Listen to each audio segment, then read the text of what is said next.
교회를 하나님께서 세우시길 원하신다는 마음을 주시고, 하나님 그러면 어떠한 제목으로, 어떠한 교회 이름으로 우리 교회가 세워져야 될지 여쭙고 기도하는 과정 가운데 예전부터 주셨던 그 단어가 더 힐이라는 단어가 있었어요. 더힐 교회에 세 가지 의미가 있습니다. 첫 번째는 하나님께서 온 우주 만물과 저와 우리 인류를 창조하신 그 창조의 에덴 동산, 그 더 힐. 그다음에 두 번째는 모든 것이 죄 때문에 무너져 있고 상실된 우리의 모습을 다시 한번 원래대로 회복시키시고 구원하시기 위해서 예수 그리스도께서 십자가에 달려 돌아가신 그 갈보리의 언덕 더 힐. 그리고 마지막으로는 우리 신랑 되신 예수님께서 신부인 우리에게 찾아오셔서 다시 한번 우리를 당신이 마련하신 거처에 데리고 가서 영원히 함께 거할 그 새 에덴의 언덕, 그 언덕을 의미하고 있어요. 그래서 더 힐, 그 언덕 혹은 그 동산 교회 정도 될 수 있을 것 같은데요. 네.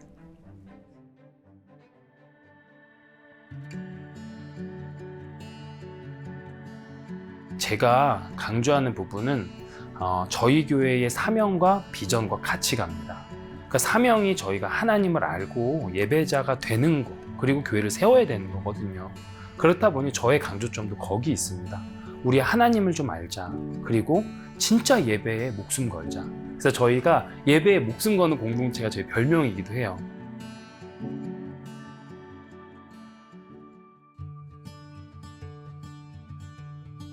예, 그동안에 신앙생활을 하면서 작은 교회도 섬겼고 또 이제 여기 오기 전에는 큰 교회에 나가서 예배를 드렸어요. 근데 거기서는 완전한 시스템이 돼 있기 때문에 말하자면 좀 편한 신앙생활이었죠. 그래, 여기서 이렇게 편한 신앙생활보다는 가서 섬기면서 신앙생활을 해야 되지 않을까. 이제 뭐 그냥 언제 여기 이 세상을 떠날지 알 수 없지만, 그런데 그래도 마음의 갈등은 있었어요. 근데 어느 날 제가 양치를 하는데 제 마음에 울림이 있었습니다. 네 아들이 목회를 하면 너 그래도 안 가겠냐. 그런 울림이 있어서 가서 내가 이제 함께 동참을 해야 되겠다. 그렇게 생각을 하고 이 교회로 왔습니다. 미국에 처음 와서 오랜 동안 교회를 다니던 교회가 있었는데 그 교회의 모든 것을 이제 마무리하게 해주시고 6개월 동안에 기도하면서 하나님께 하나님 어디로 갈까요? 어떻게 했으면 좋겠어요? 이렇게 묻는 과정이 있었어요. 저희 남편과 함께 이제 상의를 하고 남편이 또 교회를 또 우연히 인스타그램을 통해서 찾게 되었어요. 그 찾은 교회를 통해서 첫 금요 예배를 가서 예배를 드리는데 그곳 가운데서 정말 처음 갔는데 너무 임재가 강하게 느껴져서 제가 모르는 교회고 그리고 너무 이렇게 작은 교회였어요. 사람 수도 많지 않은데 예배를 드리고 찬양을 하는데 그렇게 감동의 눈물이 막 나면서 너무 감사한 마음과 또 이 교회를 사랑하는 마음의 기도가 터지게 하셨고, 그리고 저희 가정만 알 수 있는 또 그 큰 사인이 그 담대함을 주실 수 있는 이 사인을 딱 주시면서 이거는 정말 이렇게 의심할 수 없이 하나님이 그냥 이 교회로 옮겨주시는 거를 느끼면서 그 예배 이후에 어떤 예배도 드려보지 못하고 그냥 확 이동을 시켜주셨어요.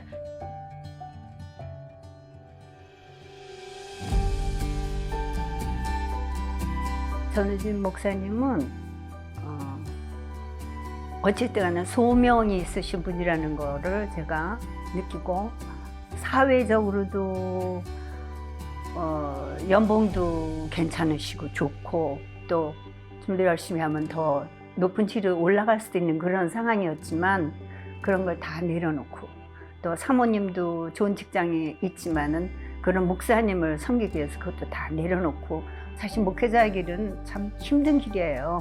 그거를 선택하시고 이 목회자의 길을 가신다는 거, 그걸 보면서 나이 먹은 사람으로서 정말 목사님이 존경스러웠습니다. 그래서 참 사랑합니다. 예, 우리 목사님은요, 이렇게 저도 이제 그 개척교회를 많이 섬겼는데 그동안에 보니까 굉장히 그 예배의 중요성, 교회의 본질, 그 본질이 뭐겠어요? 제가 예수 그리스도를 아는 거 아니겠어요? 거기에 굉장히 포커스를 두시고 또 목사님이 특별히 예배, 찬양, 기도 이런 데 정말 온 힘과 열정을 다해서 목회를 하시더라고요. 그래서 그런 장점도 제가 보고 왔고, 그러면서 소위 스윗톡이라고 그럴까요? 그런 세상 뭐 달콤한 말씀은 별로 없으세요. 그 굉장히 그 추진력이 있으시다고 그럴까? 아, 내가 선교지고 뭐고 해야 되겠다 그러면은 어떻든 성도들을 이끌어서 리더하셔서 하나님이 기뻐하시는 방향으로 하려고 그러는 것 같아서 그런 면이 참 목사님을 존경하게 됐습니다. 목사님은 굉장히 밝으시고 긍정적이시고 또 모든 일을 믿음 안에서 정하시고 열심을 해서 교회를 이끄시고 나가시는 모습 너무 좋고요. 또 목사님은 말씀을 전하실 때 최선을 다해서 자기가 준비하고 그 준비한 것을 우리에게 주시기 때문에 목사님이 하시는 모든 그 말씀이 신뢰가 가고, 일단 목사님은 보시다시피 젊으시고 저희가 느끼는 그 젊음에서 오늘 저희 교회 이름처럼 더 새롭고 조금 더 나아갈 수 있는 방향을 계속해서 모색하고 고민하고 그리고 같이 회의하고 결정하는 과정이 있으세요. 그래서 저희 예배 자체도 멈춰 있는 게 아니라 끊임없이 계속 수정하고 또 끊임없이 계속 계획하고 또 조금 더 새롭게 조금 더 하나님께 예배로 나아갈 수 있는 방법들을 고민하는 것들, 저는 그 고민과 그 열정이 좋다고 생각을 합니다. 아무래도 사회생활을 깊게 경험하신 분이고, 특히나 그런 사회생활 부분에서 코퍼레이트 인바이러먼트에서 일을 오랫동안 하셨던 경험이 있으셔서 조직 생활을 하다 보니까 그런 여러 부분에서 타협을 요구받는 그런 경우가 많아요. 그런 경우가 있을 때 어떤 부분에 대해서는 결코 타협하지 않아야 되는지, 그런 신앙인으로서의 꼭 지켜야 할 덕목, 그런 부분에 대해서 말씀을 들을 수 있어서 그 부분은 참 좋았던 것 같아요.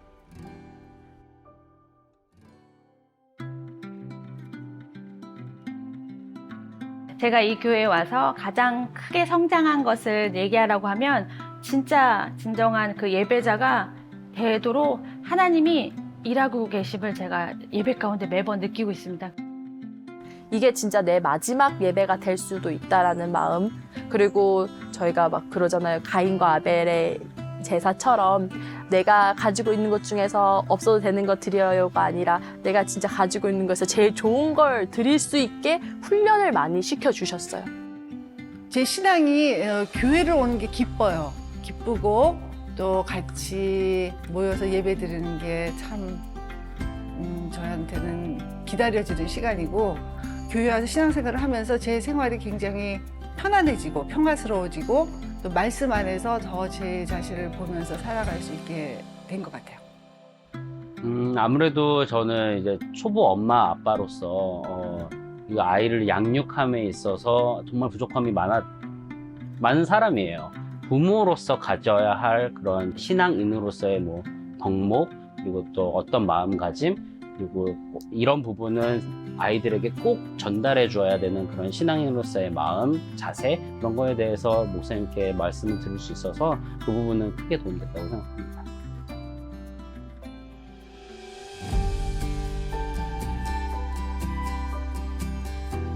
네, 특별히 우리 교회가 신경 쓰고 있는 부분 중에 하나는 매주 교육부서는 부모님이 오셔서 아이와 같이 교육부서 예배를 드려야 하고요. 그래서 다른 교회보다 예배를 2번 드리는 경향은 있지만 대신에 저희가 피드백을 많이 받아보면 한 주 동안 예배 드린 거가 무엇인지 알고 그걸 같이 묵상하고, 그래서 그 예배가 이 주일날 끝나는 게 아니라 한 주 내내 흘러갈 수 있도록 진행되는 것들이 많이 좋다는 피드백을 받고 저희가 그 강점을 갖고 있습니다. 그리고 저희 교회만이 가지고 있는 강점이라면 전 세대 예배인데, 어린아이들은 어른들과 함께 예배 드리는 게 되게 힘들잖아요. 그러니까 그럴 때 아이들이 엄마를 찾아서 나가거나 왔다 갔다 하거나 시끄럽게 하거나 소리를 지르더라도 그런 모든 모습을 저희가 품어주고 포옹해주면서 함께 예배를 드릴 수 있고, 그리고 저희 목사님이 또 그런 전세대 예배 때는 아이들의 눈높이에 맞춰서 말씀을 준비해 주세요. 그래서 아이들이 집에 갈 때도 그 말씀을 기억하고 가는 때가 많아요. 그러니까 그런 모습이 저희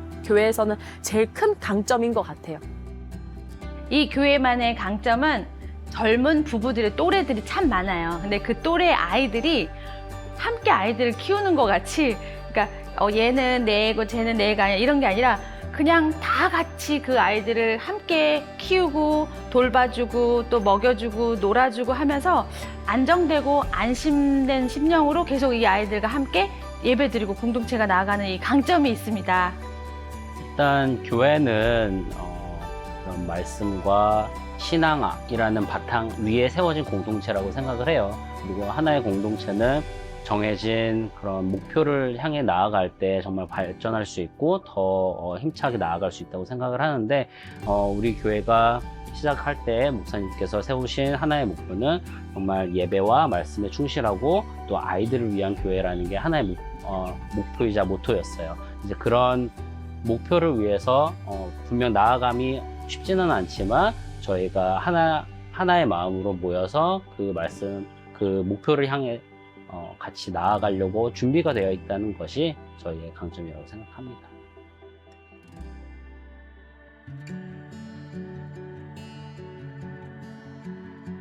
제가 성도들에게 고마운 점은 존재의 가치입니다. 이 현대 사회는요, 이 세상은요, 쓸모 있음을 중요시 여겨요. 예수님께서 우리에게 말씀하시는 것은 너 자체가 귀하다입니다. 그렇기 때문에 우리 성도 한 명 한 명이 저에게 너무 귀한 거예요. 무엇을 어떻게 해서가 아니라, 뭐 어떤 능력이 탁월해서가 아니라, 돈이 많으셔서가 아니라, 그거를 앞서서 감사한 것은 예수께서 사랑하신 자라는 거.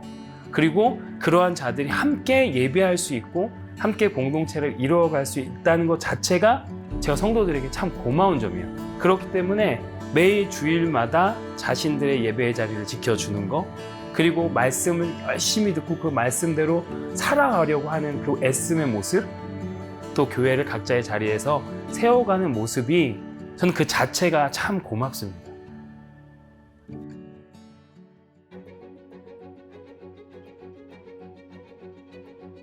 예수님께서 제자들에게 말씀하셨던 것처럼 와서 보라고 하신 그 예수님의 말씀을 우리가 좀 순종하면서 나아갔으면 좋겠어요. 내가 이 교회가 하나님이 예배하신 교회를 알기 위해서는 내가 이 교회에 와서 함께 열정적으로 예배하고 함께 즐거움 가운데 교제하면서 우리가 함께 시간들을 나눌 때, 하나님께서 이 교회를 통해서 말씀하시는 거, 이 교회가 내 교회다라는 것을 오시면 아시게 될 것 같아요. 진짜로 하나님만 바라보는 그 예배를 원하시는 분들이 계시다면 함께 덜철치 오셔서 기쁨 가운데 예배하는 시간이 되기를 또 소망합니다. 저희 교회는 정말 가족 같은 공동체입니다. 우리 어른 장로님부터 시작해서 막내 우리 이제 100일 된 우리 아기까지 정말 한 가족으로 같이 공동체를 이끌어 나가고 있는데요. 할아버지 장로님이 우리 아이들 간식도 챙겨주시고 우리 아이들은 할아버지 장로님한테 가서 간식 달라고 진짜 함께 정말 진짜 큰 대가족처럼 이렇게 살아가고 있거든요. 우리 유스 아이들 그리고 우리 그냥 집사님들 이모 삼촌처럼. 그래서 우리 이런 큰 공동체 큰 가족에 여러분들을 초대합니다. 상처받은 분, 믿지 않는 분, 믿다가 다시 그 다운되신 분들, 이런 분들이 오시면은 언제든지 한 가지 마음으로 섬기면서 같은 공동체 안에서 하나님을 알아가며 참 예배자가 되며, 또한 저희가 교회가 부흥하면은 또 다른 교회를 세우는 교회, 이게 우리 교회의 목표입니다. 그래서 언제가 오시면은 하나가 돼서 하나님을 섬기는데 공동체 일원이 돼서 사랑으로 묶음이 될 수 있으니까 어느 분이시든 걱정 없이 염려 없이 오시면은 좋을 것 같습니다. 교회는 아무나 올 수 있지만 누구나 예배는 드릴 수 없다고 믿습니다. 저에게 오시면 어떠한 상처, 어떠한 어려움, 삶의 무게가 있던지 간에 혼자 가지 않게 할 수 있는 어떤 자신감이 있는 것 같아요. 왜냐하면 예수님 만났으니까. 혼자 가지 않게 하겠습니다. 함께 가겠습니다. 그것이 저희의 교회입니다.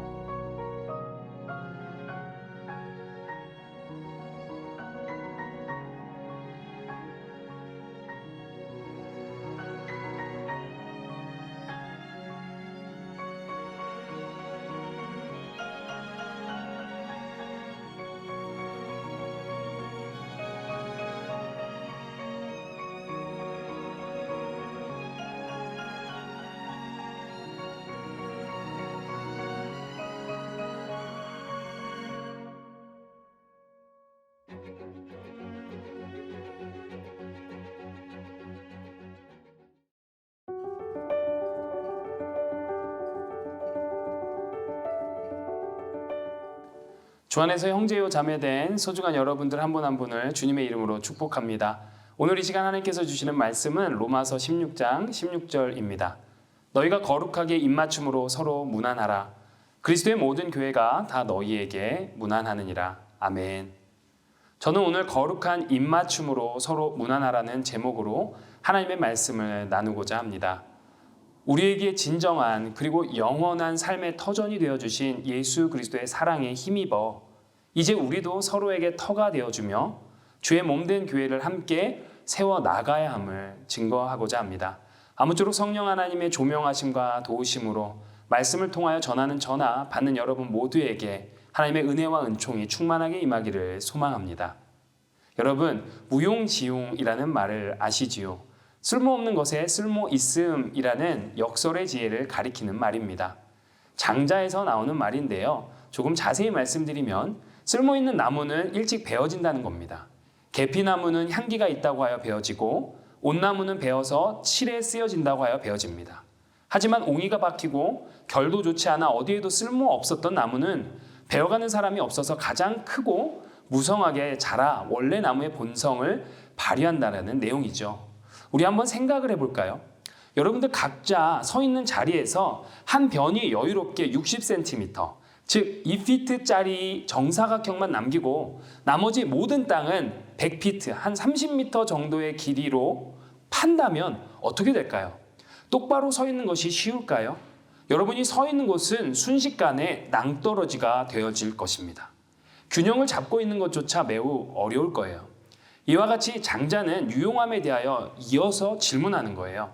걸어가는데 발을 딛는 땅만이 유용하다고 말할 수 있겠는가? 발을 딛는 만큼만 땅이 있고 나머지 땅이 정말 없다면, 다시 말해 디딜 자리만 땅이고 나머지가 완전 허공이라면 과연 사람이 걸을 수 있겠는가라는 거죠. 아마 걸을 수 없다는 것입니다. 쓸모없는 것이 있어야 비로소 이것이 쓸모있게 기능이 발휘된다는 거죠. 이것이 무용지용입니다. 본문 말씀은 여러 이름들이 오늘 나옵니다. 대부분 성경에서 한 번만 나오는 사람들이고 간단히 언급됩니다. 그렇기 때문에 이들이 어떠한 사람들인지 이들의 배경을 우리가 알 수가 없습니다. 이렇다 보니 오늘 본문 말씀을 이 16장을 가볍게 넘기게 될 수도 있습니다. 하지만 적어도 이 편지의 직접적인 대상이 된 로마 교회는 그렇지 않았을 거예요. 기록된 모든 이름들 하나하나가 의미가 있고 편지를 읽는 모든 사람들에게 교훈과 도전이 되었을 것입니다.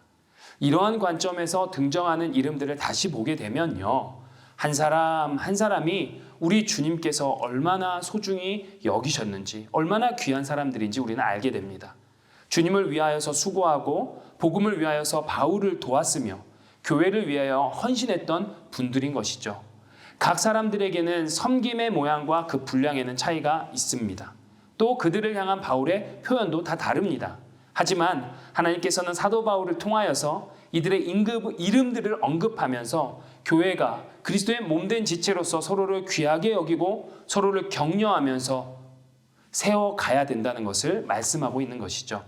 어쩌면 세상에서는 아무런 가치도 아니면 인정도 받지 못하는 인생들일 수도 있었겠습니다.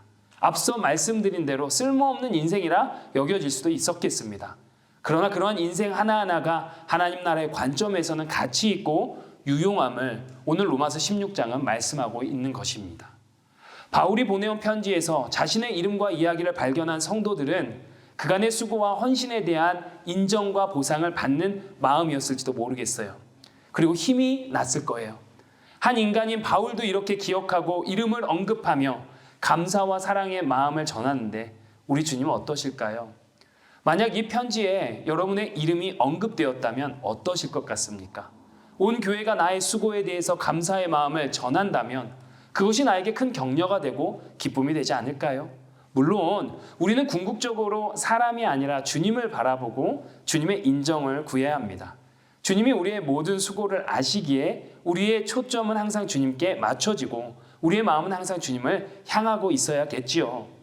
지극히 작은 자에게 내민 물 한 잔을 심판날에 기억하신다는 주님의 말씀처럼 하나님 나라와 교회에서 사랑으로 행한 모든 것을 주님께서 기억하실 것을 믿는 믿음을 당연한 겁니다. 그러나 그와 동시에 성경은 또한 서로를 격려하고 서로를 세워주라고 말씀합니다.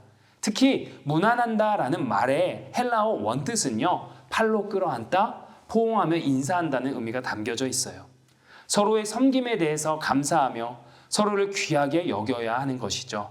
따라서 오늘 말씀에 무난하라는 말은 서로 사랑과 존중 그리고 존경의 표현을 하라는 말로 이해할 수 있습니다. 로마교회 성도들은 출신, 성별, 인종, 배경이 모두 다 달랐어요. 로마 제국 수도에 있는 도시답게 이 교회는 이방인들과 유대인들이 섞여 있었죠. 남자와 여자의 이름이 섞여 있었고 노예들과 자유인들의 이름도 같이 나오고 경제 사회적으로도 여러 부류의 사람들이 나옵니다. 따라서 바울 사도의 이러한 표현은 단순히 지역 교회, 끼리끼리 모이는 그런 모임을 가지고 흩어져 있는 자들에게 그냥 인사하라는 말이 아니라 예수 그리스도 안에서 교회의 한 몸됨을 서로 확인하라는 뜻입니다. 여러 교회와 성도가 같은 메시아, 즉 같은 예수 그리스도의 교회이기에 복음 안에서 어떠한 차별 없이 주 안에서 한 가족으로 교제하라는 의미이죠. 주 안에서 형제와 자매된 여러분, 그러하게 교회는 획일, 유니포미티가 아니라 일치, 유니티를 추구하는 곳임을 믿기 원합니다. 세상은 차별과 배척, 소외의 장벽을 만들어내지만 교회는 오직 예수 그리스도 한 분을 구주로 믿는 그 믿음으로 그러한 장벽들을 허물고 모두가 하나가 되는 것임을 믿습니다. 그래서 바울은 일일이 사랑하는 형제와 자매들의 이름을 불러주며 사랑을 표현하고 있어요. 오늘 본문만 봐도 사도 바울이 독자들에게 서로 무난하라고 하면서 언급한 그들이 그 이름이 16그룹, 26명이나 됩니다. 부를 이름이 있다는 것도 얼마나 고마운지요. 그런데 추억도 있어요. 복음을 위해 전진하는 여정 가운데 함께 수고해온 동지들의 이야기들이겠죠.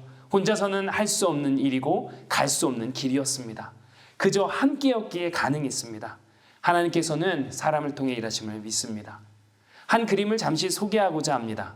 언뜻 보면 임마누엘 되시는 예수 그리스도의 형상이 모자이크로 처리된 것으로 보여집니다. 그러나 자세히 보면 이 그림은 의미가 있어요. 교회 각 가정의 사진들이 한 사람 한 사람 퍼즐처럼 맞추어져 완성되어 있습니다. 하나님 나라의 사역은 모자이크처럼 택하신 한 사람 한 사람을 통해 각자 고유한 소명을 보존하며 연결될 때 전체 그림이 완성된다는 것을 보여주고 있는 것이죠. 바로 교회의 의미가 이것입니다. 하나님의 사람들이 모여 하나님의 나라와 예수 그리스도의 몸된 교회를 이루어가는 것이죠. 사랑은 겸손함을 동반합니다. 이제 우리 이 겸손함으로 다름은 틀린 것이 아니라 사랑할 기회가 되는 것으로 인식하면 좋겠어요. 다양성 속에 조화를 이루는 것이 성숙한 교회의 모습입니다. 나의 성장과 당신의 성장이 함께 가는 거죠. 나의 심장과 그대의 심장이 마주쳐 공명할 때 우리 안에서 예수 그리스도의 생명의 실제를 느끼고 확인하게 되는 것입니다. 이것은 먼저 우리 가운데 오신 예수 그리스도의 사랑으로 가능합니다. 모든 장벽을 허물고 아무 쓸모없고 죽었던 저와 여러분들을 향하여서 오신 그 사랑, 그리고 우리를 자녀 삼아주시고 살려주신 그 사랑, 이 사랑을 제대로 느낀다면 이제 우리가 서로 사랑하는 것은 너무나 당연하고 쉬운 것입니다.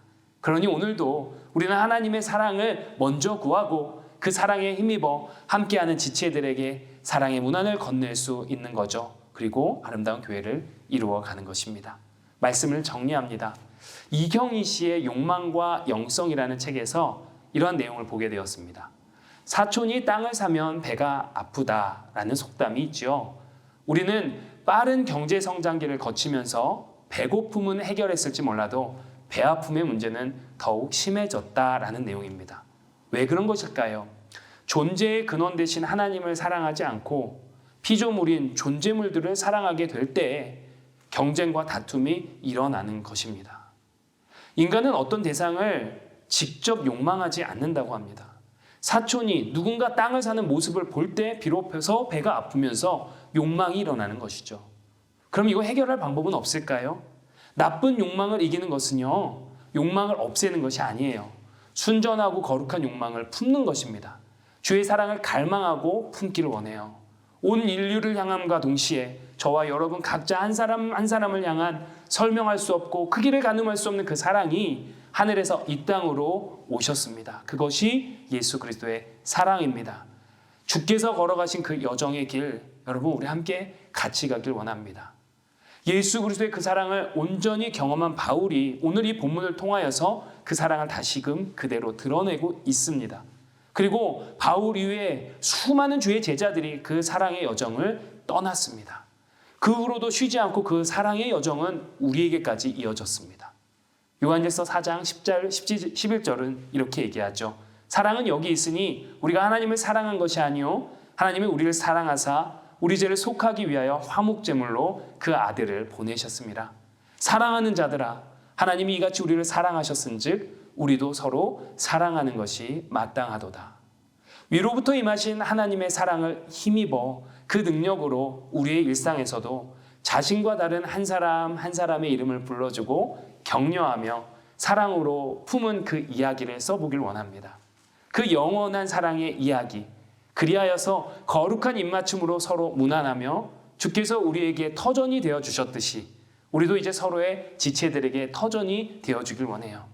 더 나아가서 아름다운 주의 몸된 교회를 이루어가는 그 영광을 누리는 저와 여러분 되시기를 다시 한번 주님의 이름으로 축복합니다.